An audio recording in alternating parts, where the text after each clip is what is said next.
¿No? Mm. ¿Cómo que? Me pone live. Yo ahora me sale una cosita poniendo live. ¿Sí? Ah, bueno, perfecto. Bueno, ahora ¿cómo vería yo los comentarios? Ah, comment moderation. Está aquí al lado. ¿Vas a escribir algo? Sí, ahora veo. Sí, sí.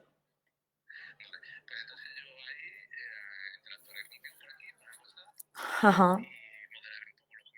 Ah, la única cosa es que aquí no tengo cómo compartir pantalla, o sea, no puedo enseñar nada que está en mi pantalla, ¿verdad?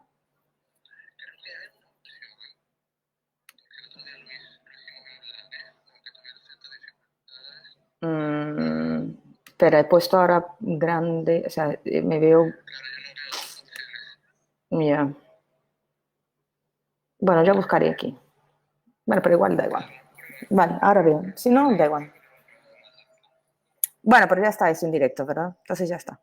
Bueno, pues nada, adelante. Tú me dirás cuándo puedo empezar.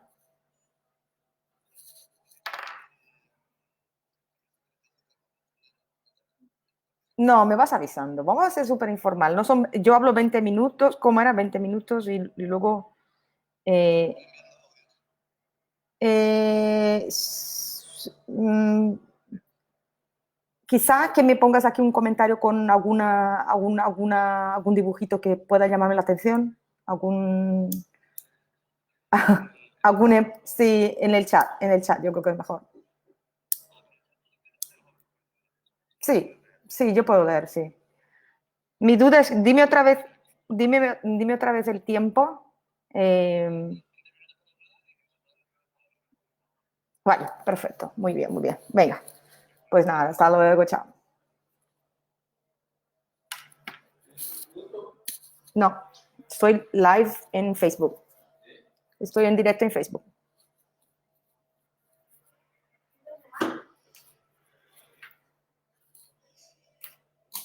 Ay, la leche.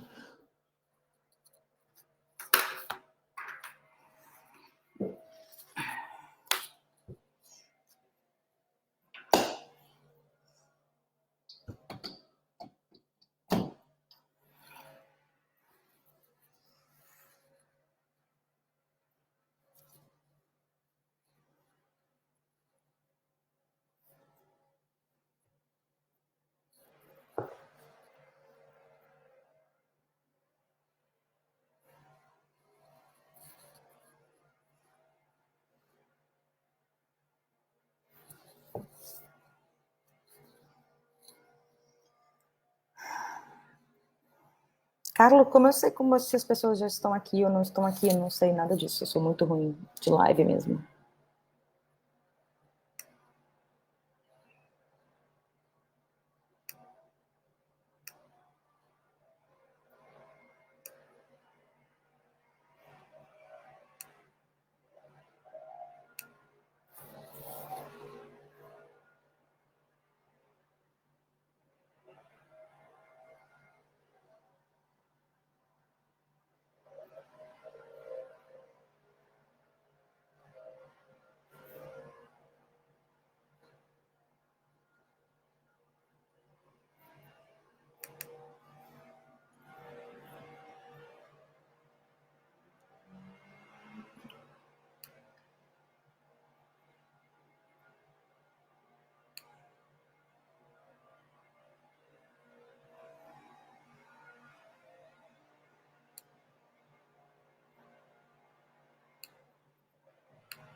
Alô, todo mundo.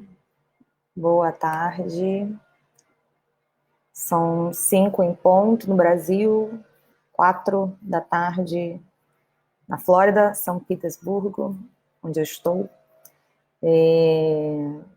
Queria saber se o pessoal do História em Quarentena me autoriza a começar. Carlos, me dá uma luz aqui no chat se você achar que já está na hora certa para começar. Me manda um sinalzinho, por favor, que a gente toca a bala aqui no papo de hoje. Se a gente espera mais alguns minutinhos para acrescentar mais convidados ou não. Queria saber se vocês estão me ouvindo também.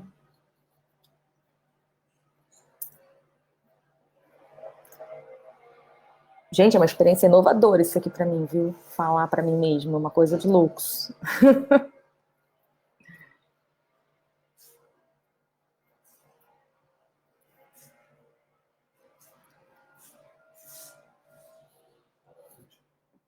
Nada.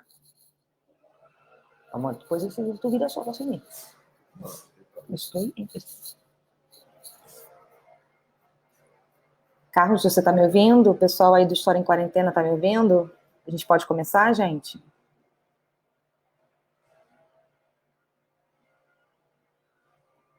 Alô, alô?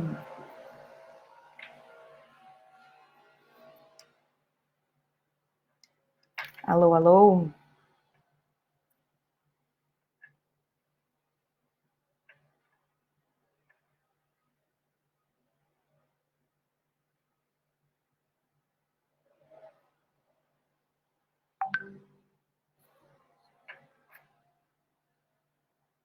Alô?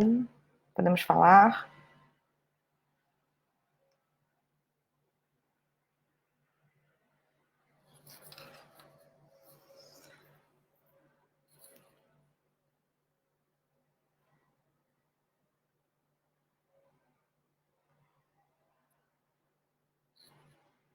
Bom, legal. Recebi aqui a autorização do Carlos para a gente começar a falar.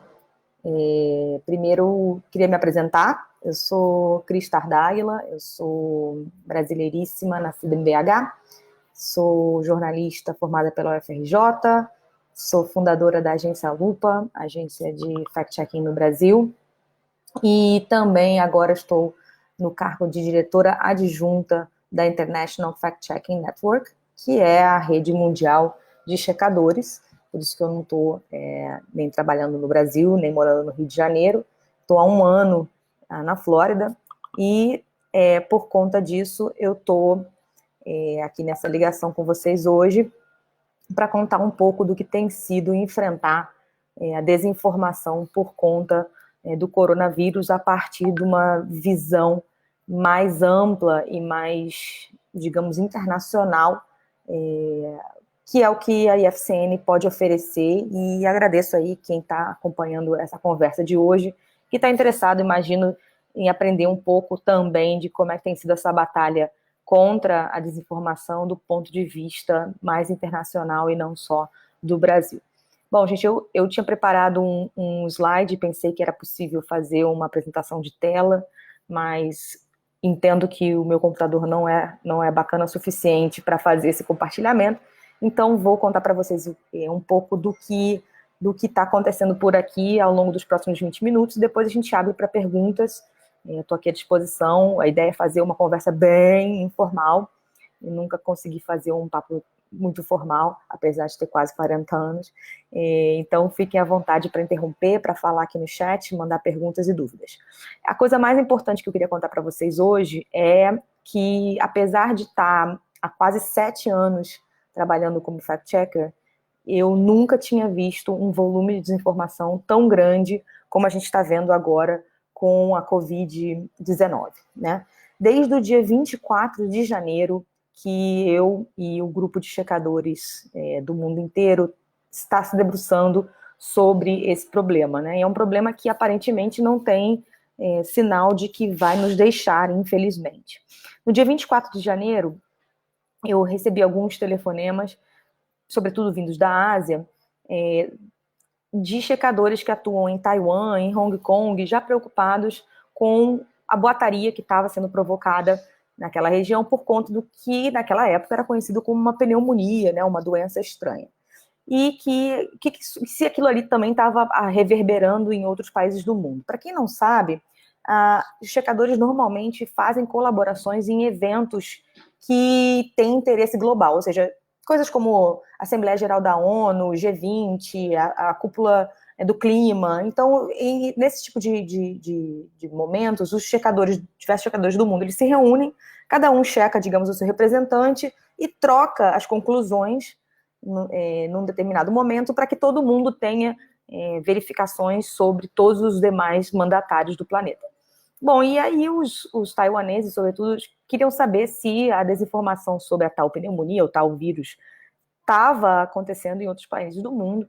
E eu, como coordenadora do projeto de colaboração da IFCN, resolvi questionar a rede de checadores para ver se alguém mais no planeta estava sofrendo já com a boataria sobre aquele vírus. E a minha surpresa foi que sim, que em menos de 12 horas, mais de 30 checadores do planeta retornaram dizendo que estavam vendo, estavam sofrendo também com a boataria em torno do que viria a ser, né, o coronavírus, o novo coronavírus. E aí a gente resolveu aplicar pela primeira vez em saúde esse sistema de troca, de colaboração, de checagem. E aí nasceu o que hoje a gente chama de Coronavirus Facts Alliance, né, que é a Aliança Coronavírus, e a gente acabou começando a construir uma base de dados gigantesca com as grandes mentiras e os grandes boatos que circulam o planeta de um canto a outro e que afetam o entendimento sobre o que é o vírus e o que ele é capaz de fazer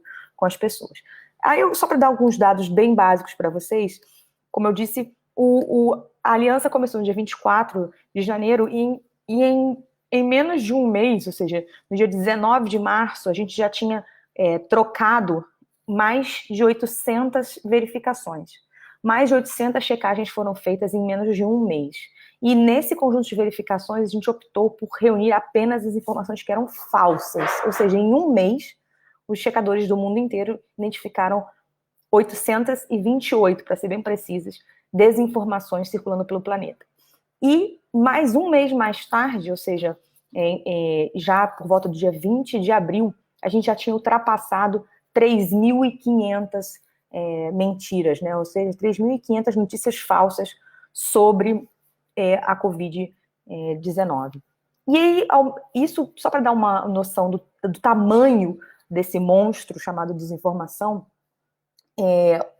essa colaboração hoje em dia, ela envolve mais de 100 checadores em 74 países e como eu disse, já se produziu ao redor de 4.000 checagens, né? A segunda maior colaboração que foi feita entre checadores foi o Reverso, que é uma espécie de comprova, né, que no Brasil ainda está ativo, que aconteceu na Argentina no ano passado e durante 10 meses foram verificadas 100 notícias falsas.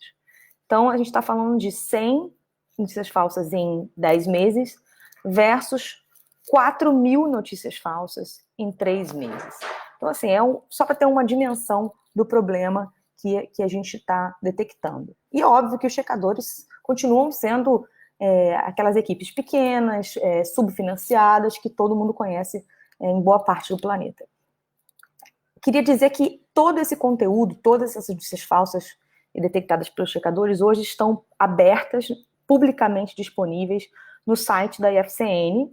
A gente fez um bit.ly, um link curtinho, que é poy.nu/alliance. Eu posso botar no chat depois, enfim, com certa facilidade.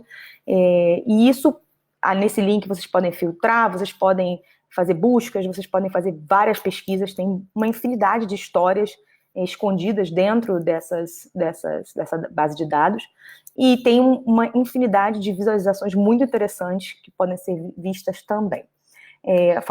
Deixo aqui o convite para vocês. Mas o que eu acho mais grotesco, e uma das lições que a gente aprendeu aqui como checadores nesse processo, foram as ondas de desinformação que os verificadores viram ao longo do desenvolver, do desenrolar do vírus, né?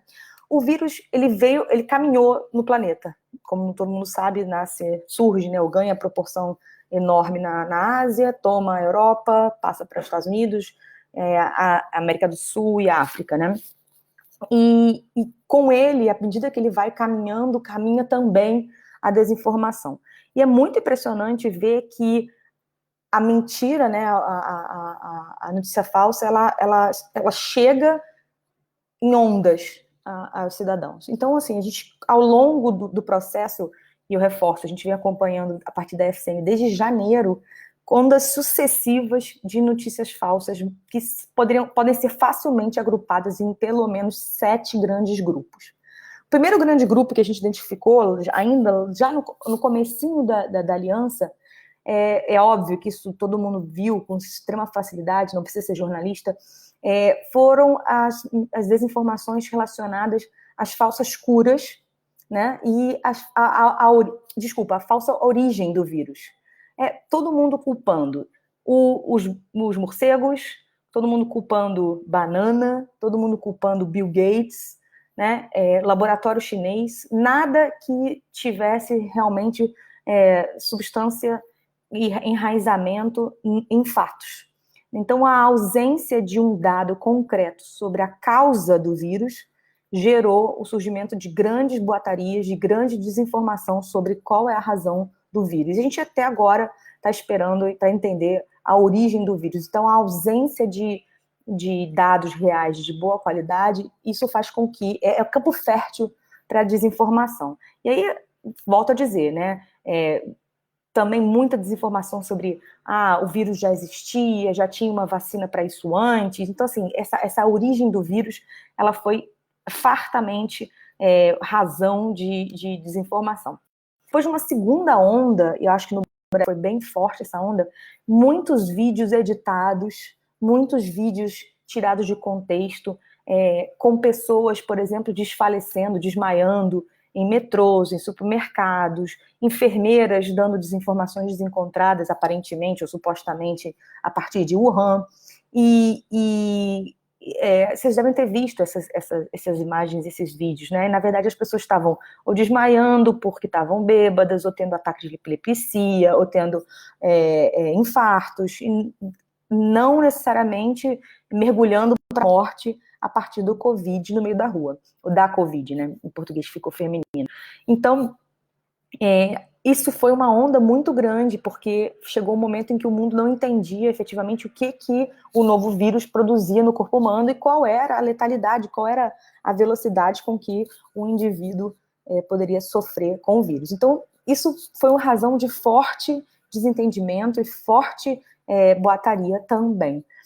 Junto com isso, surgiu muito desencontro em relação ao número de mortos e número de infectados. Isso a gente está vendo até hoje, né? As bases de dados, elas são muito truncadas, e aí, claro, já se falou que só em Wuhan morreram 10 mil pessoas, e que, enfim, os números continuam não batendo, e esse é uma onda de desinformação muito preocupante. Depois os checadores chegaram a constatar uma grande terceira onda de desinformação que eu acho, pessoalmente acho a mais preocupante de todas, e essa onda, infelizmente, parece que não nos deixa, que é a onda relacionada às falsas curas e falsos métodos de prevenção. E aí a gente está falando desde coisas inócuas, como vitamina C e respirar água, vapor de água com eucalipto, né, até coisas muito mais sérias, como ingerir água sanitária ou ingerir urina de vaca, né, dependendo do país onde você está e da cultura em que você está imerso. Então, essa onda de desinformação, ela é extremamente perigosa, porque seja por ela oferecer tratamentos que não vão nem proteger, nem curar, e aí acabam expondo os cidadãos ao vírus ou ao risco, ou a uma falsa sensação de proteção, seja porque efetivamente aproxima o cidadão de um produto que pode colocá-lo em um risco ainda maior, como é o caso da água oxigenada ou da urina de vaca. né, ingerida. Então, assim, e essa onda de desinformação, ela aterrissa no planeta movida por algo muito diferente do que os checadores estão acostumados a ver, que é a necessidade do cidadão, a vontade das pessoas de efetivamente encontrar uma cura rápida, fácil, e do desejo enlouquecido das pessoas que estão, sobretudo em quarentena, em lockdown, de proteger aqueles que são da sua família, do seu círculo de amigos, né? Então, a desinformação, ela passa de um para outro, não com a vontade ou desejo de enganar ou de burlar a verdade, mas ao contrário, é o desejo explícito de proteger e ajudar. Ou seja, é ainda mais difícil para os checadores vencer esse tipo de desinformação. Então, essa terceira onda está sendo extremamente difícil de ser combatida por todos os checadores profissionais. Bom, aí a quarta onda de desinformação, vocês devem ter visto, foi uma coisa dizendo, um pouco associada já com essa sinofobia que tem pintado em alguns países do mundo, que é essa coisa de que a China não deu conta do vírus, a China não conseguiu nem parar, nem explicar, e que a China, por exemplo, tentou exterminar pessoas, a China tenta matar os pets, ao que a China comprou não sei quantas urnas crematórias, que a China está queimando corpos de pessoas vivas, enfim, tudo que tem a ver com a China e com a sua incapacidade de lidar com o vírus, né? E aí começam a se gerar mapas de satélite para provar que há uma camada tóxica de dióxido de enxofre, né, em cima da atmosfera de Wuhan, que só seria possível se fossem queimados não sei quantos milhões de corpos, quando na verdade essa imagem sequer é da atmosfera. Enfim, existe uma tentativa de deixar a China muito mal na fita, e aí é uma conexão com a sinofobia muito forte. E aí eu passo para a quinta onda, que é essa, que eu acho também extremamente perigosa, porque aí entram outras bandeiras de supremacia que se conectam com o vírus. E aí eu acho que o vírus entra num momento que não que o vírus entra num momento que não é mais só o vírus, né? A desinformação deixa de ser apenas de saúde e passa a embutir ou incutir outras desinformações. E nessa quinta onda a gente vê, por exemplo, supremacias religiosas e raciais. A gente vê, por exemplo, ser muito forte no continente africano a ideia de que o sangue negro não pega Covid. Ou a gente vê em países de maioria muçulmana que os muçulmanos não estão pegando também Covid. Obviamente as duas informações são falsas, obviamente não se baseiam em fatos científicos, e isso passa a ser usado nas redes sociais de forma muito inadequada, né? E aí a gente começa a ver bandeiras desse tipo entrando, e quem sabe hoje em dia, por exemplo, aqui nos Estados Unidos, a gente está vendo números massivos de negros doentes, né? A gente não sabe se uma coisa não derivou na outra, né? Que pode ser que esteja uma coisa justificada na outra. E por fim a gente chega à sexta onda de desinformação, que tem a ver com os lockdowns, com os fechamentos, né? Enquanto o mundo está começando a fechar, a gente vê França, Itália, Espanha, né, Estados Unidos. Então existe uma desinformação, às vezes sem querer e às vezes querendo, para dizer o que vai fechar, o que não vai fechar, quando vai fechar. Então começa a gerar um certo pânico, um certo pavor. Somado a isso, todo o descontrole sobre quem é que vai ser testado, quem não vai ser testado para exame, né, na verdade, o teste de Covid, quanto custa, quanto não custa. Então começam a surgir todas as dúvidas sobre como se vive em quarentena. E aí, gente, isso obviamente varia muito de país para país, varia muito de cidade para cidade, só que a desinformação ela acaba não respeitando a barreira as fronteiras. Então, às vezes, uma coisa que é verdadeira em Nova York acaba sendo transmitido para Los Angeles, só que as pessoas ignoram que uma informação ela é válida em Nova York, mas não é válida em Los Angeles. Então, é uma loucura depois desfazer esses boatos, né?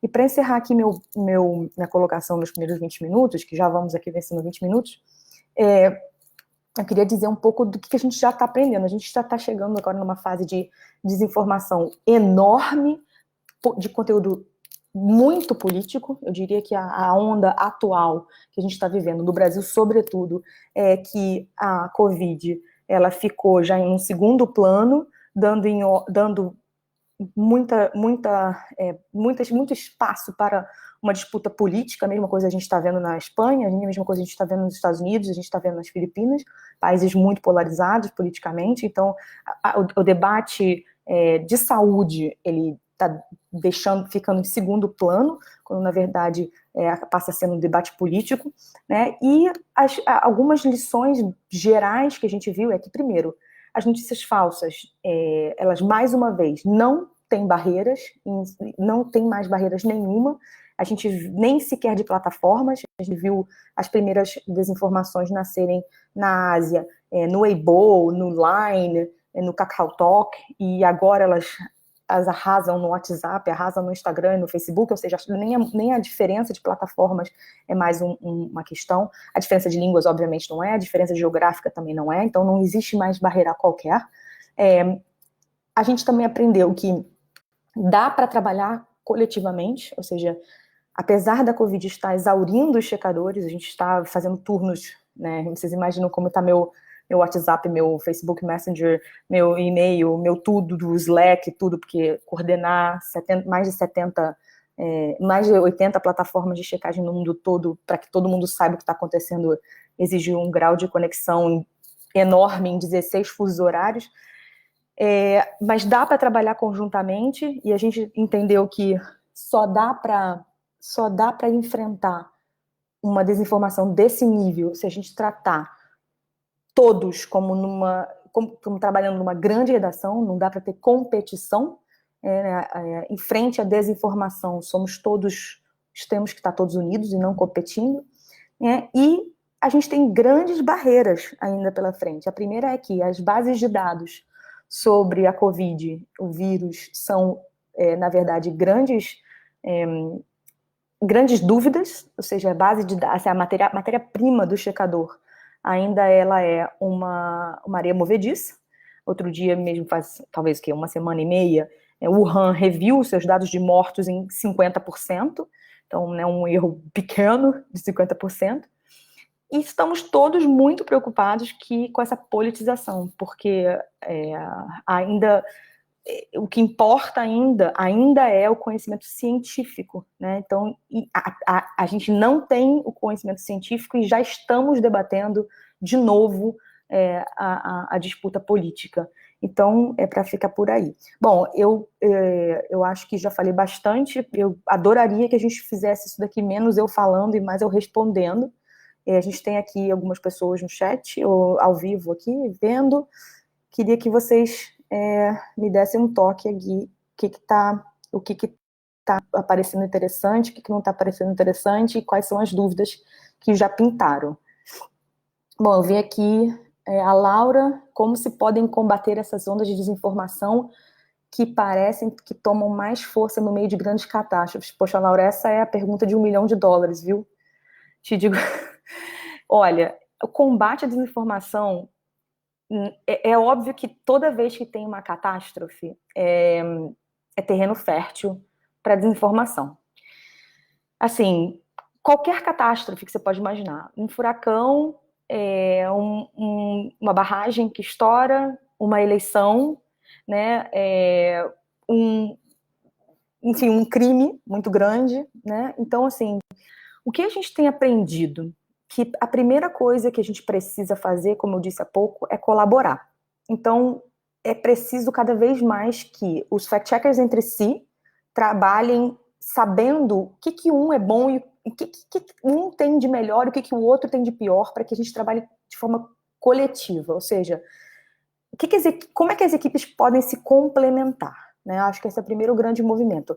Dentro da aliança do Corona, a gente está vendo, por exemplo, que a gente tem gente que fala mandarim, tem gente que fala italiano, né? Tem gente que fala inglês. Então, assim, são habilidades complementares. Não faz sentido eu ficar aqui tentando entender o que está escrito em mandarim se eu posso simplesmente pegar o telefone e pedir para a pessoa que está em Taiwan me dar uma força naquilo, e isso faz muito mais sentido a gente trabalhar em conjunto do que tentar competir. Esse é o primeiro ponto. O segundo ponto sem dúvida nenhuma, o que eu falo que é a lenga-lenga de sempre, mas é que ela precisa vingar de uma vez por todas, que é a educação digital, né? A media literacy. Não tem mais como, eu tenho uma filha de 11 anos, não tem mais como minha filha não saber fazer checagens básicas, né? Não tem como ela ser uma usuária de WhatsApp, infelizmente ela sem que ela tenha um mínimo de habilidade de receber um conteúdo e olhar se aquele conteúdo é de hoje, se aquele link é um link que tem um autor, se aquele autor é alguém que já escreveu sobre aquilo antes. Assim, estou falando aos 11 anos de idade, né? Aí aos 15 tem um outro nível, né? Será que a pessoa é capaz de usar um image reverse no Google? E se tiver aos 20, né? Será que pode fazer um pouco mais? E se for 70, né? Então, tem que ter uma gradação, isso tem que passar da escola, né? Então, isso tem que vir já. Não dá mais para a gente ter uma geração como a minha, de 40 anos, que eu tive que aprender na marra nos últimos 7 anos, tudo que eu sei sobre media literacy. Não dá mais para ser assim. A gente não vai ter esse tempo, né? A gente corre muito risco. Vou continuar aqui, gente. Deixa eu ver. Carlos perguntou uma coisa interessante aqui. Deixa eu ver. E as grandes empresas? Ontem, na fala do Mauro, não vi a fala do Mauro sobre fake news. Ele falou sobre a dificuldade do equilíbrio entre liberdade de expressão e um possível crime de desinformação. Pois é, isso é um debate incrível entre os checadores também, né? E, inclusive, ele tangencia uma discussão filosófica. Se a liberdade de expressão inclui a liberdade de mentir.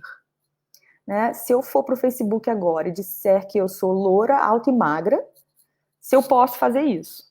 É óbvio que essa mentira só vai afetar meu marido, que ele vai rir, vai falar, ridícula, né? Então, mas assim, é nesse sentido, né?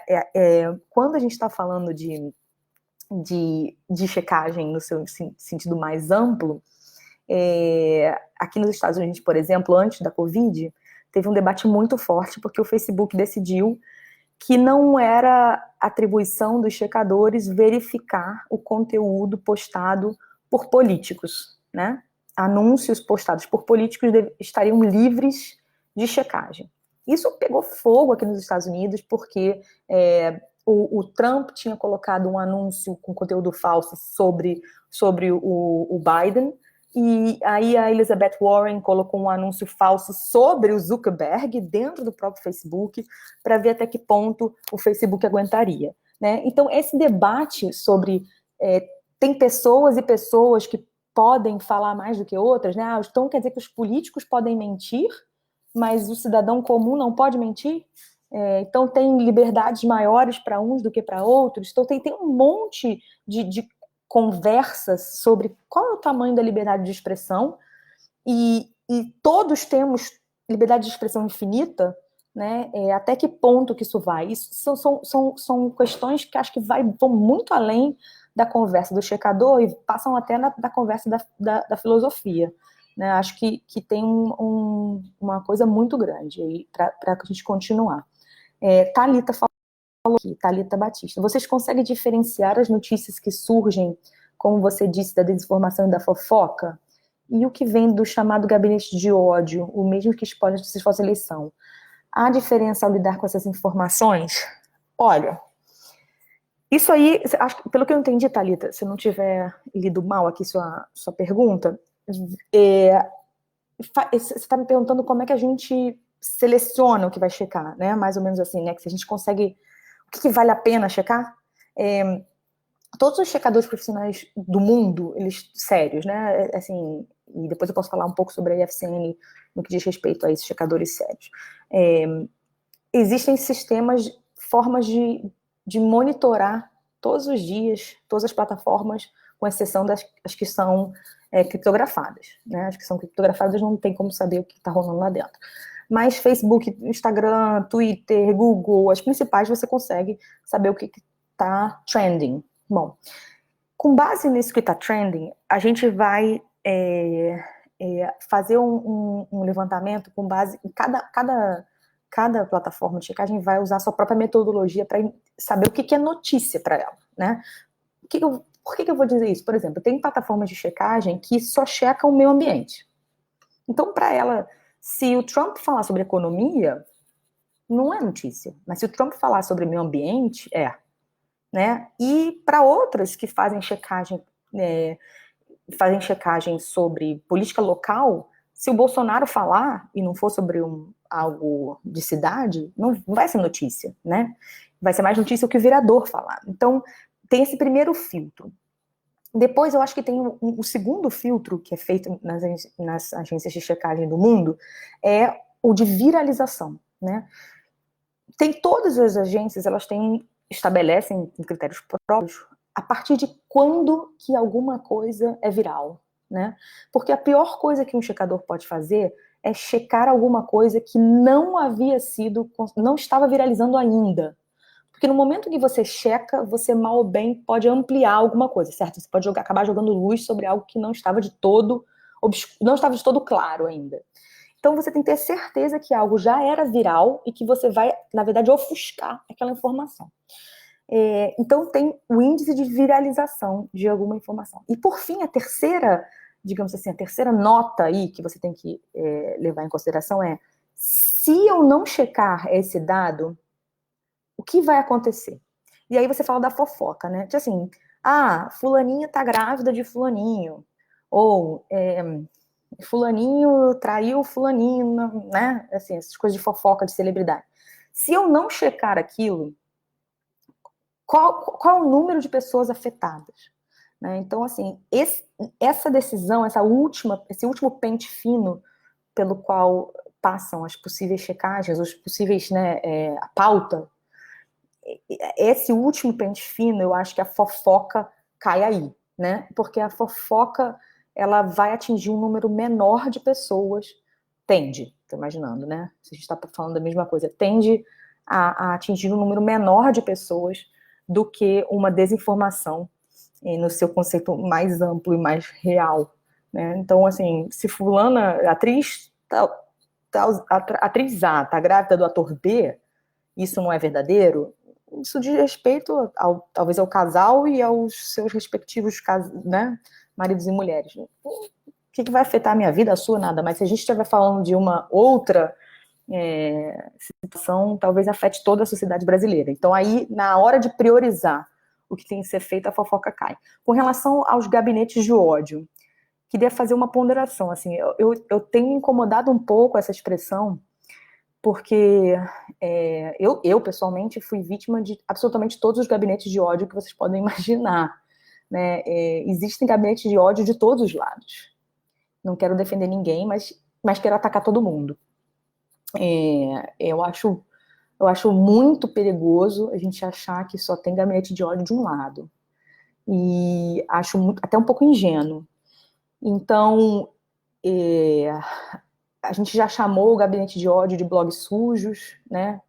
Então, tem que ter um pouco de esperteza, de saber o que é o quê, e também não ficar obcecado com isso, né? Eu tenho visto de longe, eu tenho visto que o Brasil parou de falar de saúde para falar de política. Isso está me deixando pessoalmente, muito enlouquecida.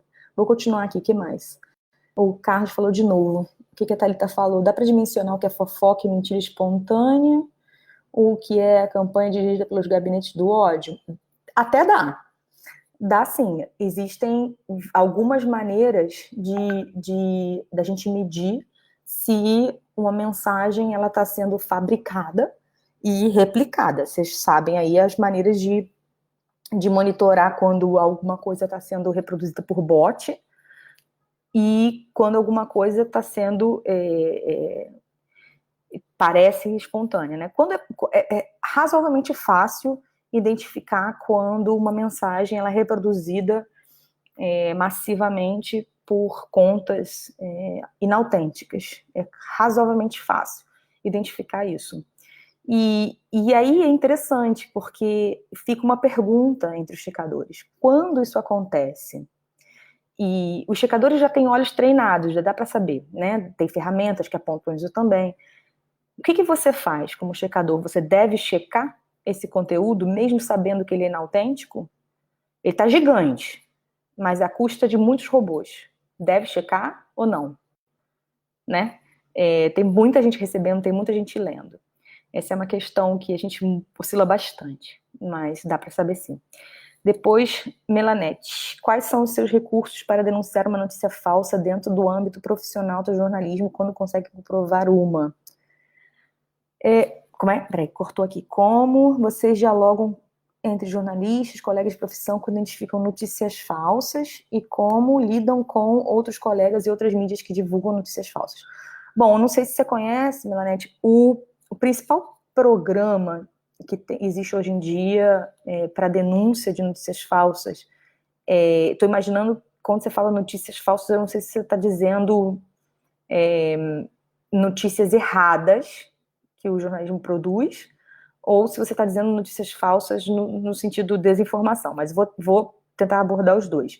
No sentido de desinformação, o principal programa é o Third Party Fact Checking Project, chama-se 3PFC, para a gente encurtar nessa conversa, que chegou no Brasil em maio de 2018, consiste basicamente num trabalho, o Facebook contrata os checadores que são certificados pela IFCN, para passar o pente fino no newsfeed, e todas as vezes que eles localizarem uma notícia falsa, né, produzir um artigo, uma checagem, e atrelar a URL daquela checagem a um post, né, que a gente atrelar a URL da checagem à URL do post, e pronto, as duas coisas circularem conjuntamente. Bom, aí, esse é o 3PFC. Quando isso acontece, quando esses dois links são atrelados, quem postou recebe um alerta, quem divulgou recebe um alerta, quem compartilhou recebe um alerta. Se você quiser ainda compartilhar aquele post, se você vira aquele post, você vai receber um aviso dizendo, olha, essa informação foi checada, tem certeza que você quer compartilhar. E, por fim, a página, aquele post, ele perde, ele deixa de ser entregue para muitas pessoas, né? Ele não desaparece, ele não é deletado, mas ele reduz a distribuição, o algoritmo desfavorece aquele post. Qualquer usuário do Facebook pode fazer esse tipo de denúncia. Aqueles 3 pontinhos que tem no canto superior direito de cada post, você pode fazer um report como notícia falsa, e aí os checadores vão receber aquilo. Isso é o desinformação comum. Agora, a notícia falsa dos jornais erradas, aí você está falando de uma barriga, né? Acontece muito, muito, e isso, se os checadores checam os grandes jornais, as grandes revistas, os grandes TVs, eu já vi diversas vezes, né? A Lupa já checou diversas vezes, já checou o UOL, já checou a Época, já checou, que eu me lembro, já checou acho que todos os blogs Antagonista, 247, já checou todos que vocês podem imaginar. Não existe nada que impeça, né, o checador de checar a mídia. O que a gente tem que entender é que uma coisa é erro, barriga, né, erro, apurou errado, né? Outra coisa é a intenção de você produzir uma desinformação. E eu acho que nós todos, como jornalistas, temos que ter isso um pouco claro, né? E sempre, absolutamente sempre, pedir o outro lado. Porque seja o político, seja o meio de comunicação que vai receber um falso checador, seja quem for, vai ter que ser ouvido. Então, seja, sei lá, o Jornal Globo, o UOL, seja quem for, toda vez que vai receber um falso da Lupa, ou do Aos Fatos, ou do Estadão Verifica, ou do Boatos.org, seja quem for, vai ter o direito de dizer, olha, não, mas isso não foi assim, a gente errou aqui, ou a gente está corrigindo, né? E isso tem que entrar na reportagem. Eu não sei se me expliquei bem, Melanete, mas acho que talvez você tinha perguntado como é que a gente lida com os colegas. Eu acho que cada vez mais está explicado cada vez mais o jornalismo brasileiro entende o que o checador faz. É um trabalho muito difícil. Eu, pessoalmente, vim para os Estados Unidos, inclusive, para tentar dar um tempo na pressão. A pressão não é fácil, né? Ninguém gosta de checador. Ninguém gosta, né? Nem político, nem empresa, nem... Ninguém gosta de checador. Ninguém gosta que você diga para você que você está com uma informação falsa, né? As pessoas costumam entender, e eu falo isso muito nos workshops do Loop Educação, né? Quando você checa uma informação, as pessoas costumam entender que você está checando a pessoa, que você está chamando ela de mentirosa, quando na verdade você está só dizendo que aquela informação está errada. E você está dizendo isso porque você gosta dela, porque senão você nem ia se preocupar. Mas enfim, esse é um papo para um outro dia, um papo sobre Media Literacy. Bom, gente, mais alguma pergunta aí ou a gente dá por encerrada a conversa de hoje? Como é que é? Posso deixar aqui também meu contato se vocês tiverem mais uma conversa, mas continuando mais para frente. Dou mais uns minutinhos se alguém tiver mais alguma dúvida.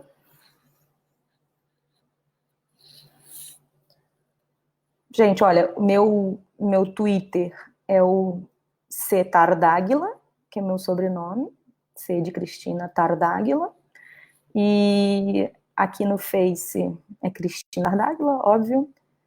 E o e-mail é cris@pointer, pointer é P-O-Y, N de nada, T-E-R.org.